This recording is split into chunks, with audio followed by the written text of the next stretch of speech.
Pakistan stock market का एक और रिकॉर्ड 100 इंडेक्स पहली बार 1,31,000 की सतह अबूर कर गया।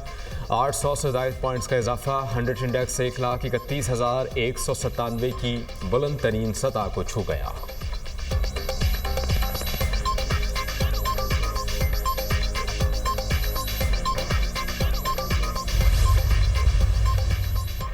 वज़ीर-ए-आज़म आज आज़रबाईजान के सरकारी दौरे पर रवाना होंगे। शहबाज शरीफ इक़्तिसादी ताउन तंजीम के सरबराही इजलास में शिरकत करेंगे। समिट में इलाकाई आलमी चैलेंजेस पर पाकिस्तान का मौक़िफ़ पेश करेंगे। शहबाज शरीफ की EC और रुकन ममालिक के रहनुमाओं से मुलाकातें भी होंगी। इलाकाई तजारत, तवानाई और राब्ते के फ़रोग़ पर जोर देंगे।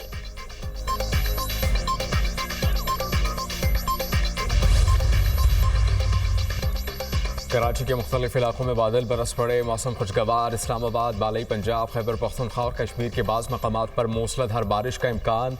सिंध और बलूचिस्तान में भी कहीं कहीं बादल बरसने की पेश गोई। महकमा मौसमियात के मुताबिक 5 से 8 जुलाई तक मुल्क के मुख्तलिफ इलाकों में शदीद बारिशें होंगी। दरियाओं, नदी नालों में तुग़यानी का खतरा। बारिशों से अर्बन फ्लडिंग का भी खदशा।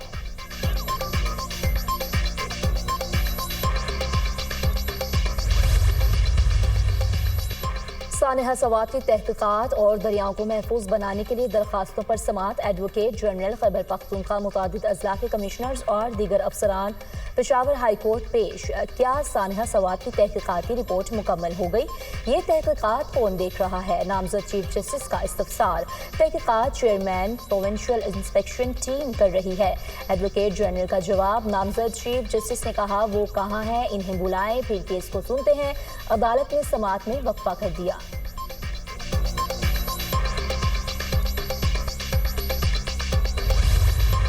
उठाया गया तो मुझसे इमरान खान के खिलाफ ही बयान देने के लिए टॉर्चर किया गया और मुझे उसके ऊपर इतने पूरे पाकिस्तान के चक्कर लगवाए गए कि आप इमरान खान के खिलाफ बयान दें। मैं खुला चैलेंज दे रहा हूं कि जितना जोर आपने लगाना है लगा लो, कि अगर तुम लोगों ने सियासी तौर पर इमरान खान की अमानत मुझसे गिरवा ली या आपने इस हुकूमत को टॉपल करके दिखा दिया तो मैं सियासत छोड़ दूंगा। अब तकड़े हो जाओ, सारी पार्टियां भी तकड़ी हो जाओ। मुझे गिरफ्तार करके बानी के खिलाफ बयान देने के लिए दबाव डाला गया। अली अमीन गंडापुर का दावा। बोले दम है तो हमारी हुकूमत गिरा कर दिखाओ। गंडापुर का खैबर पख्तूनख्वा हुकूमत गिराने का चैलेंज। अगर हमारी हुकूमत गिरा दी तो सियासत छोड़ दूंगा। सब अदम एतमाद का शौक पूरा कर लें। खैबर पख्तूनख्वा में गवर्नर राज लगाना है तो लगा कर देख लें। किसी सियासी जमात या इदारों से मदद नहीं मांगूंगा। 26वीं तरमीम अदलिया और निज़ाम पर धब्बा है। अफगानिस्तान से दहशतगर्द खैबर पख्तूनख्वा आ रहे हैं, इन्हें रोकना हमारी जिम्मेदारी नहीं। चेयरमैन PTI बैरिस्टर गौहर ने कहा कि बानी ने हमेशा डायलॉग की बात की है। ये बात गलत है कि तहरीक इंसाफ डायलॉग नहीं करती। मुज़ाकरात सिर्फ ज़बानी नहीं, संजीदा होने चाहिए। हुकूमत डायलॉग के लिए संजीदा होती तो हमारी बानी से मुलाकात करा देती।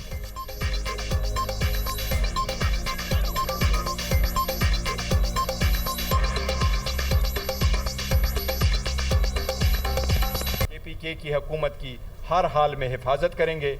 वो लोग जो नो कॉन्फिडेंस लाना चाहते हैं उनके पास इवन वो मतलूबा तादाद नहीं है जिससे वो रिजोल्यूशन को मूव कर सके।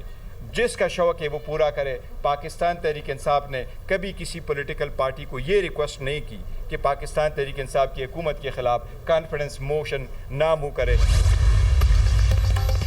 PTI पार्लिमानी पार्टी इजलास अरकान क़यादत पर फट पड़े। बताया जाए पार्टी के फैसले कौन कर रहा है। क़यादत ड्रामे बंद करे। जेल के सामने जाना है, एहतजाज करना है तो वाज़ेह बताया जाए। अली अमीन का गुलाम नहीं हूँ। शाहिद खटक की तकरीर। निसार जट की भी अली अमीन गंडापुर और क़यादत पर कड़ी तनकीद। कहा बानी ने कहा मुझसे मुलाकात करें तो क्यों ना की गई। बजट पास करने से कबल बानी से मुलाकात का इंतज़ार कर लिया जाना चाहिए। अलीमा खान और दीगर के बयानात से पार्टी में इख्तलाफात वाज़ेह हो रहे हैं। अली मोहम्मद खान ने PTI सोशल मीडिया को महदूद करने की तजवीज़ दी थी। कहा पंजाब निकलेगा तो बानी PTI रिहा होंगे। अली मोहम्मद खान की जानिब से पंजाब का नाम लेने पर अरकान बरहम। अली मोहम्मद खान की अलीमा खान की सियासी अमल में शिरकत की मुखालफत। जरताज गुल का हुकूमत से मुज़ाकरात करने पर जोर। PTI पार्लिमानी पार्टी इजलास की अंदरूनी कहानी। पार्लिमानी पार्टी इजलास में बानी PTI की रिहाई के लिए करारदाद मंजूर। मखसूस नशिस्तों के फैसलों को पार्लिमानी पार्टी ने मुस्तरद कर दिया। पीटीआई यहाँ तक जो पहुँची है वो अपने गैर सियासी रवैये की वजह से पहुँची है। सियासी ब्रेन, सियासी रवैये जो हैं वही सियासी पार्टियाँ चला सकते हैं। ये आज नहीं तो कल ये फारग हो। मुज़ाकरात बिल्कुल होने चाहिए। मैंने पहले भी कहा था और कहा था कि छोटा मुँह बड़ी बात है। जिस पार्लियामेंट में ये मुज़ाकरात छोड़ के जा रहे हैं उसी पार्लियामेंट में ये वापस लौटेंगे, उसी मेज़ पे। पीटीआई अपनी नालायकी के बाइस मखसूस नशिस्तों से महरूम हुई। मखसूस सीटें दूसरी जमातों को पीटीआई की अपनी गलती की वजह से मिली। पीटीआई आज जहां है अपने गैर सियासी रवैये की वजह से है। खुद असम्बलियां तोड़कर इस्तीफे देकर घर चले गए। बानी पीटीआई कभी भी सियासी शख्सियत नहीं थे। सियासी दिमाग ही सियासी पार्टियां चला सकते हैं। शाहिद खाकन अब्बासी और दीगर लोगों को पार्टी छोड़नी ही नहीं चाहिए थी। वज़ीर ममलिकत दाखिला तलाल चौधरी की दुनिया न्यूज़ से खुसूसी गुफ्तगू।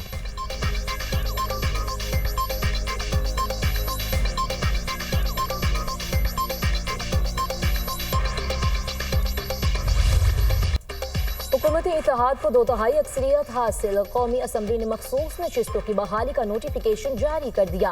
अरकान की तादाद बढ़कर 335 हो गई। 336 के ऐवान में सदफ एहसान की रुकनियत मुअत्तल। 2 मखसूस नशिस्तें ताहाल खाली। ऐवान में हुक्मरान इत्तेहाद की नशिस्तें 235 हो गई। अपोजिशन इत्तेहाद के पास नशिस्तें कम होकर 98 रह गई। कौमी असम्बली में नून लीग की मजमूई नशिस्तें 123 हो गई। ऐवान ज़ीरे में पीपल्स पार्टी की 74 और JUI की 10 सीटें हो गई।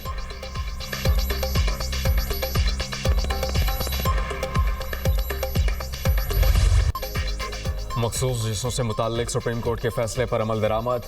मजमूई तौर पर 77 में से 74 नशिस्तें बहाल की गईं। कौमी असम्बली की 19, खैबर पख्तूनख्वा की 25, पंजाब असम्बली की 27 और सिंध असम्बली की 3 नशिस्तें बहाल।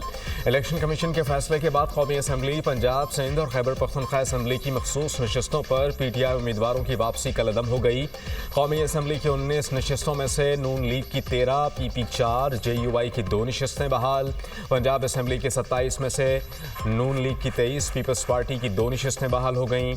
पंजाब असम्बली से IPP और मुस्लिम काफ की एक सीट का नोटिफिकेशन बहाल। KP असम्बली की 25 में से JUI की 10, नून लीग की 7 और पीपल्स पार्टी की 6 सीटें बहाल हो गईं। KP असम्बली से पाकिस्तान तहरीक इंसाफ पार्लियामेंटेरियन और ANP की भी एक नशिस्त बहाल। सिंध असम्बली की 3 में से पीपल्स पार्टी की 2 और MQM की 1 सीट का नोटिफिकेशन बहाल। नशिस्तों की बहाली से नून लीग को 43, पीपल्स पार्टी को 14, JUI फे को 12 इजाफी नशिस्तें मिली। MQM, काफ लीग, IPP, ANP और PTI पार्लियामेंटेरियंस को एक इजाफी नशिस्त मिली।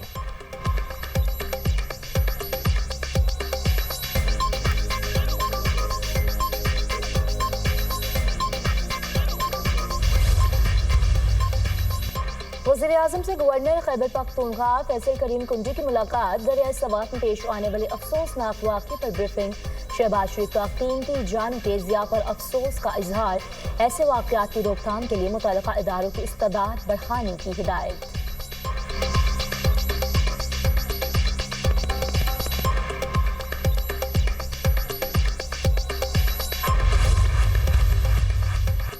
एयर चीफ ज़हीर अहमद बाबर सिद्धू का दौरा अमरीका। पेंटागन में अमरीकी फ़ज़ाइया की सेक्रेटरी बराए आलमी उमूर केली एल सेबोलेट से मुलाकात। अमरीकी फ़ज़ाइया के chief of staff general David W. Elon से भी मिले। दो तरफ़ा अस्करी ताउन, बाहमी उमूर, मुश्तरका तरबियत पर इत्तेफाक। टेक्नोलॉजी तबादले के लिए राहें इस्तवार करने पर भी इत्तेफाक। सरबरा पाक फ़ज़ाइया ने पाक अमरीका ताल्लुकात बिलखुसूस दिफाई शोबों में ताउन पर रोशनी डाली। अस्करी ताउन, तरबियती शोबों में ताल्लुकात मज़ीद मुस्तहकम करने के अज़्म का अयादा। ऑपरेशनल मशक़ों में ताउन के लिए कोशिशें तेज़ करने के अज़्म का भी अयादा। एयर चीफ का अमरीकी स्टेट डिपार्टमेंट का भी दौरा। Bureau of political and military affairs के ब्राउन एल स्टैनले से मुलाकात। Air chief bureau of south and central Asian affairs के एरिक मेयर से भी मिले। ज़हीर अहमद बाबर सिद्धू की कैपिटल हिल में अमरीकी कांग्रेस के मुमताज़ अरकान से भी मुलाकातें।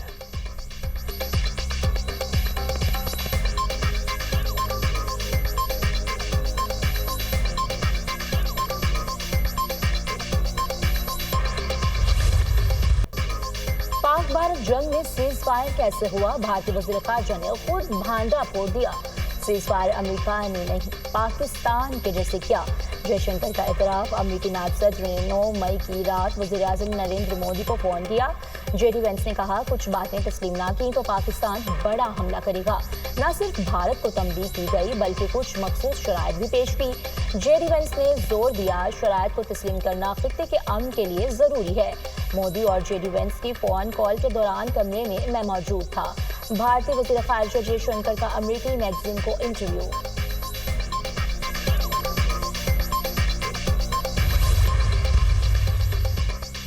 ईरान के एटमी प्रोग्राम को 1 साल से 2 साल पीछे धकेल दिया।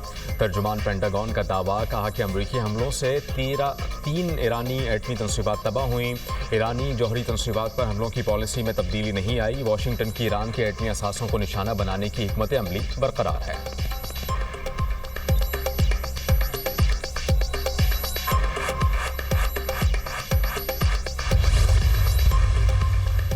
ईरान का इंटरनेशनल एजेंसी से ताउन खत्म करना अफसोसनाक है। यूरेनियम अफजूदगी के हवाले से ईरान को आलमी एजेंसी से ताउन करना होगा। अमरीकी हमले से पहले ईरान यूरेनियम अफजूदगी कर रहा था। इसके पास जौहरी हथियार नहीं होने चाहिए। तर्जुमान अमरीकी महकमा खारजा की प्रेस ब्रीफिंग, कहा गजा में हालात मामूल पर लाने के लिए हमास को हथियार डालकर मग़वी रिहा करना होंगे। सदर ट्रंप गजा में जंगबंदी के लिए पुर उम्मीद हैं। टाइम रूस का गजा जंगबंदी मुआहदे की तफसीलात बताने से गुरेज।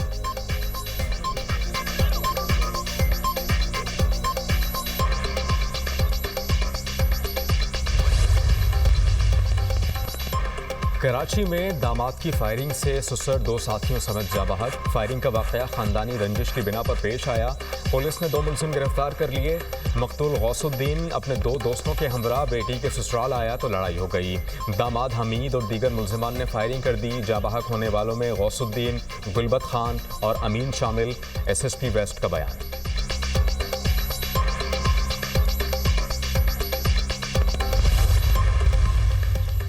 ट्रंप इंतजामिया का इसराइल को B-2 स्टील्थ जंगी तैयारे देने पर गौर। रिपब्लिकन रहनुमा कांग्रेस में बंकर बस्टर एक्ट पेश करेंगे। एक्ट में B-2 स्टील्थ बमबार इसराइल को देने की मंजूरी दी जाएगी। कांग्रेस रहनुमा का कहना है कि ईरान के एटमी प्रोग्राम को रोकने के लिए B-2 स्टील्थ बमबार की इसराइल को मुंतकली जरूरी है। इसराइल अमरीकी तैयारे B-2 स्टील्थ बमबार से ईरानी जौहरी प्रोग्राम को मजीद तबाह कर सकता है।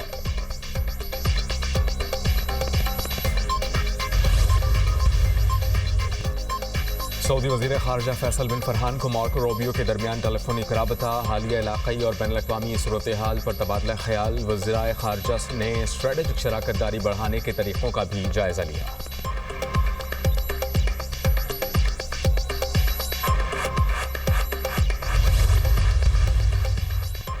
इजरायली फौज की गजा में इमदाद की तकसीम के दौरान फायरिंग, 24 फ़लस्तीनी शहीद, बच्चे भी शामिल।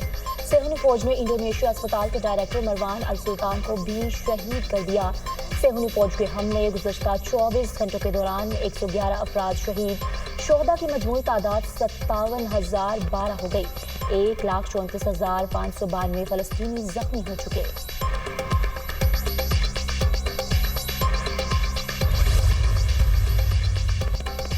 इसराइली दारुल हुकूमत तेल अबीब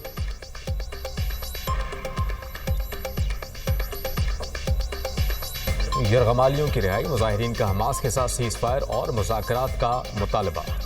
इसराइली पुलिस का मुजाहिरीन पर क्रैकडाउन, दर्जनों अफराद गिरफ्तार। बरतानिया में फ़लस्तीनी तंजीम पर पाबंदी के खिलाफ एहतजाज।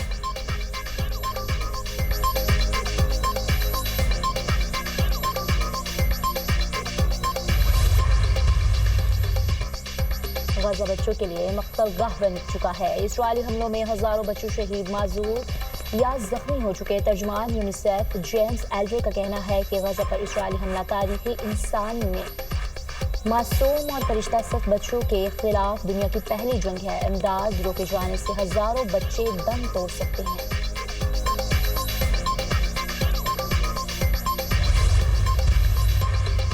इंडोनेशिया में फेरी डूब गई, 4 अफराद हलाक, दर्जनों लापता। खबर एजेंसी के मुताबिक 23 अफराद को बचा लिया गया। फेरी में 53 मुसाफिर और 12 अमले के अरकान समेत 65 अफराद सवार थे।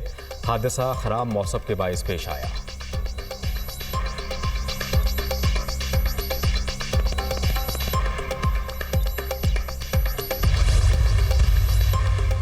सोमालिया में मिलिट्री हेलीकॉप्टर गिरकर तबाह, 5 एहलकार हलाक, 3 जख्मी। हादसे के बाद हेलीकॉप्टर में आग भड़क उठी, जख्मियों की हालत भी तशवीशनाक। सोमालियन फौज के तर्जुमान का कहना है कि हादसे के बाद हेलीकॉप्टर में मौजूद गोला बारूद फट गया, जिसकी वजह से धमाके हुए।